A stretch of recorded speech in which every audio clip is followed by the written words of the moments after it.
para obtener el aceite de oliva se tienen que triturar primeramente las frutas del olivo, que en este caso pues son las olivas. Se trituran y después se llevan a una prensa conocida como prensa de aceite, en el que son aplastadas esas olivas y entonces de ahí se obtiene el aceite de oliva. Al menos ese era el proceso que se llevaba en tiempos antiguos. Mi nombre es David Ramírez y quiero compartir en esta oportunidad una reflexión más acerca de la palabra de nuestro Señor y que tiene que ver precisamente con esto del aceite de oliva, pero sobre todo con el proceso de fabricación. Y esta historia la vamos a leer en Mateo capítulo 26 a partir del verso 36. Dice así: Entonces llegó Jesús con ellos a un lugar que se llama Getsemaní y dijo a sus discípulos: Sentaos aquí entre tanto que voy allí y oro. Y tomando a Pedro y a los hijos de Zebedeo, comenzó a entristecerse y a angustiarse en gran manera. Entonces Jesús les dijo: Mi alma está muy triste hasta la muerte, quedaos aquí y velad conmigo. Yendo un poco adelante, se postró sobre su rostro, orando y diciendo: Padre mío, si es posible, pase de mí esta copa, pero no sea como yo quiero, sino como tú. Vino luego a sus discípulos y los halló durmiendo, y dijo a Pedro: ¿Así que no habéis podido velar conmigo una hora? Velad y orad, para que no entréis en tentación. El espíritu a la verdad está dispuesto, pero la carne es débil. Otra vez fue y oró por segunda vez, diciendo: Padre mío, si no puede pasar de mí esta copa sin que yo la beba, hágase tu voluntad. Vino otra vez y los halló durmiendo, porque los ojos de ellos estaban cargados de sueño. Y dejándolos, se fue de nuevo y oró por tercera vez, diciendo las mismas palabras. Entonces vino a sus discípulos y les dijo: Dormid ya y descansad. He aquí ha llegado la hora, y el Hijo del Hombre es entregado en manos de pecadores. Levantaos, vamos, ved, se acerca el que me entrega. ¿Qué es lo que está sucediendo en toda esta historia? Bueno, pues estaban ya a punto de arrestar al Señor Jesús, estaba Judas ya cercano a entregarlo, y el Señor Jesús va a este lugar que se llama Getsemaní, y el significado de esta palabra de Getsemaní es prensa de aceite, es prensa de aceite. Podemos entender que a ese lugar le habían puesto así porque suponemos que ahí hacían este proceso para obtener el aceite de oliva, pues también es conocido como el huerto de los olivos, precisamente este mismo lugar, y ahorita lo vamos a leer en el Evangelio de Lucas, donde nos habla también esta misma historia, pero nos da unos datos también que debemos considerar muy interesantes. Entonces, ¿qué es lo que sucede con las olivas cuando son prensadas, cuando son trituradas y después ejercen presión sobre ellas para que salga lo que llevan dentro, que en este caso pues es el aceite de oliva? Y nuestro Señor Jesucristo, yendo a este lugar, a la prensa de aceite, también en algún momento fue presionado, es decir, él cuando llega a ese lugar les dice en el verso 37: y tomando a Pedro y a los hijos de Zebedeo, comenzó a entristecerse y a angustiarse en gran manera. Es decir, había sobre él una gran presión. ¿Cuál era la presión? Pues lo que venía por delante, todo lo que significa la cruz del Calvario.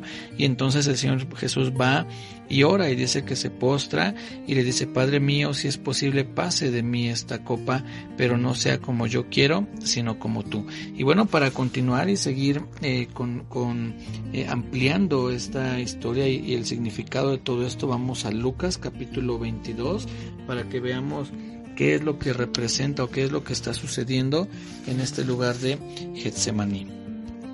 Voy a leer a partir del verso 39 de Lucas 22 y dice así: y saliendo se fue como solía al monte de los olivos. Esto es lo que les decía, que llegan a este monte de los olivos o Getsemaní, y sus discípulos también le siguieron. Cuando llegó a aquel lugar les dijo: orad que no entréis en tentación.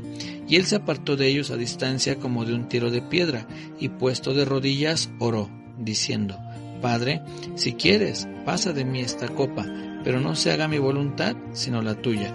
Y se le apareció un ángel del cielo para fortalecerle, y estando en agonía, oraba más intensamente, y era su sudor como grandes gotas de sangre que caían hasta la tierra.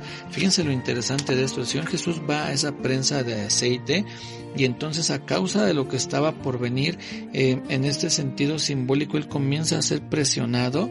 ¿Y qué es lo que sale de Él? Dice en el verso a partir del verso 44 dice: y estando en agonía oraba más intensamente, y era su sudor como grandes gotas de sangre.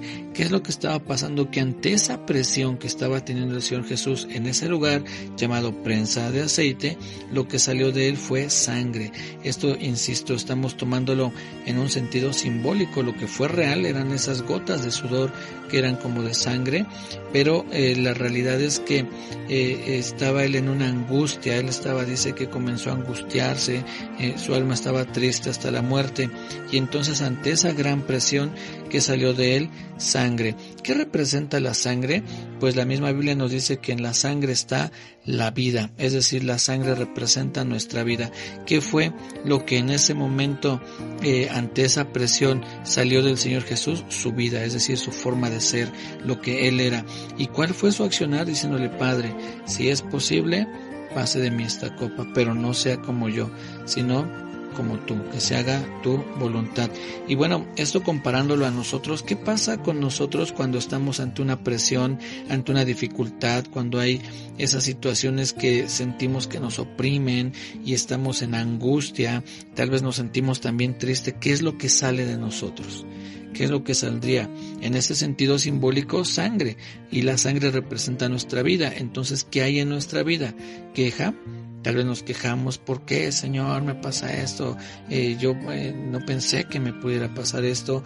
O quizá nos enojamos contra otras personas y decimos malas palabras, tal vez nos deprimimos. Es decir, en esencia, cuando estamos ante una gran presión, lo que sale de nosotros es lo que hay dentro de nosotros, nuestra vida. Recordemos que el Señor Jesús dijo que del corazón salen los malos pensamientos, los homicidios, adulterios, fornicaciones. Entonces, lo que hay dentro de nosotros es lo que sale ante una gran presión. ¿Qué es lo que había en el Señor Jesús? Pues esa obediencia al Padre, esa sumisión a Él, diciéndole: Señor, si es posible, pase de mí esta copa, pero si no, entonces que sea como tú quieras. Entonces, cuando nosotros estamos en una gran presión, de nosotros sale nuestra vida. ¿Qué es lo que debe salir de nosotros? Bueno, algo similar a lo que el Señor Jesús: someternos a la voluntad de Dios, darle gracias por lo que nos ha dado, darle gracias por la situación que estamos atravesando, y decirle: Señor, yo no entiendo exactamente por qué estoy viviendo esto, pero yo sé que tú me cuidas, yo sé que esto es parte de tu voluntad, yo sé que yo quiero hacer tu voluntad, yo quiero someterme a lo que tú quieras que haga. Y entonces eso que está dentro de nosotros va a salir, como en el Señor Jesús salió la sumisión al Padre, la obediencia. Y cuando nosotros estamos en una situación complicada, debemos de darnos cuenta qué es lo que sale para atender esas áreas. Tal vez, como les decía hace un momento, sale queja: Señor, no se vale, porque a mí, y por qué no mejora a otra persona. Entonces ahí nos damos cuenta que aún dentro de nosotros hay situaciones que no están bien, y entonces debemos de pedirle al Señor que nos ayude en esas áreas. Señor, cuando estoy en una dificultad, suelo enojarme, suelo aventar cosas, suelo decir malas palabras, y yo creo que eso debe cambiar, que tú puedes ayudarme a que esa situación cambie, para que cuando me encuentre en una gran presión salga lo que hay dentro de mí. ¿Y qué es lo que quiero que haya dentro de mí? Pues tu palabra, tu amor, el conocimiento de ti, el gozo, la paciencia, lo que en algún momento hablábamos del fruto del Espíritu. Eso tiene que salir de nosotros. Señor, gracias porque estoy en tus manos, a tu cuidado. Señor, yo te pido que tú me ayudes a pasar todo esto, es decir, que salgan cosas buenas y no queja y no murmuración o malas palabras, sino que podamos ir cambiando eso en nuestra vida. Así como el Señor Jesús fue llevado a esa gran presión y dentro de él salió, de lo que había dentro de él, mejor dicho, salió someterse a la voluntad de Dios. Entonces, mis amigos y hermanos, pues nosotros igual busquemos cada vez llenarnos más de la palabra de Dios, busquemos llenarnos más de su presencia para que cuando estemos ante una presión, ante una dificultad, ante una crisis, ¿qué es lo que salga de nosotros? Pues Dios, en el sentido, me refiero a que salga su palabra, que salga el conocimiento de Él, su amor, la fe, la confianza, es decir, todo lo que proviene de Dios salga de dentro de nosotros, a eso me refiero. Así que pues les dejo con esta reflexión, espero que haya sido también de bendición y pues que nos propongamos, insisto, llenarnos más de todo lo que tiene que ver con Dios, de su palabra, de oración, de aprender de Él, de conocerlo más, tener comunión con Él, y así cuando estemos en una prensa de aceite salga de nosotros, insisto, la presencia de Dios, es decir, todo lo que proviene de Él y cada vez menos de lo que hay en nosotros, es decir, de lo que en nuestra humanidad podamos tener, como el enojo, como la desesperación, como todo eso que lejos de producir cosas buenas, pues nos llevan a tomar decisiones a veces equivocadas, que no son decisiones o las mejores decisiones, sino que podamos tener esa tranquilidad de confiar en Dios y de esperar en su voluntad, en su perfecta voluntad. ¿Sí? Bueno, pues les dejo con esta reflexión. Cuídense mucho, nos saludamos nuevamente pronto en un audio. Reciban un muy fuerte abrazo en nombre de Jesús. Amén.